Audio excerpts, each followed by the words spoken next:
സപ്താഹജ്ഞാന യജ്ഞത്തിന്റെ ഭാഗമായി രുക്മിണി സ്വയംവരം നടത്തി. പന്മന കണ്ണംകുളങ്ങര ഭഗവതി ക്ഷേത്രത്തിലാണ് യജ്ഞം നടക്കുന്നത്. 3-ന് യജ്ഞം സമാപിക്കും.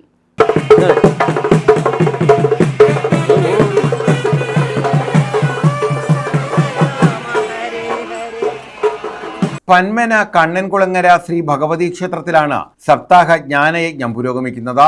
യജ്ഞത്തിന്റെ ഭാഗമായാണ് രുക്മിണി സ്വയംവര ചടങ്ങുകൾ നടത്തിയത്. രാവിലെ പ്രസാദകൂട്ടിന് ശേഷമായിരുന്നു യജ്ഞശാലയിൽ രുക്മിണി സ്വയംവരവും അഷ്ടലക്ഷ്മി പൂജയും നടത്തിയത്. ഇതിന് മുന്നോടിയായി രുക്മിണി സ്വയംവര ഘോഷയാത്രയും നടന്നു. പന്മന മാവേലി നീലിയാടിയിൽ ക്ഷേത്രസന്നിധിയിൽ നിന്നുമാണ് രുക്മിണി സ്വയംവര ഘോഷയാത്ര ആരംഭിച്ചത്. തുടർന്ന് ദർശന പ്രാധാന്യത്തോടെ രുക്മിണി സ്വയംവര ചടങ്ങുകൾ നടത്തി.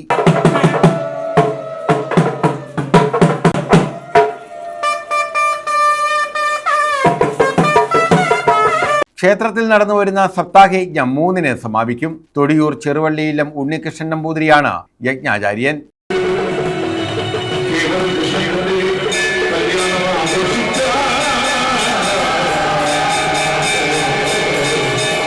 News bureau, Chavara.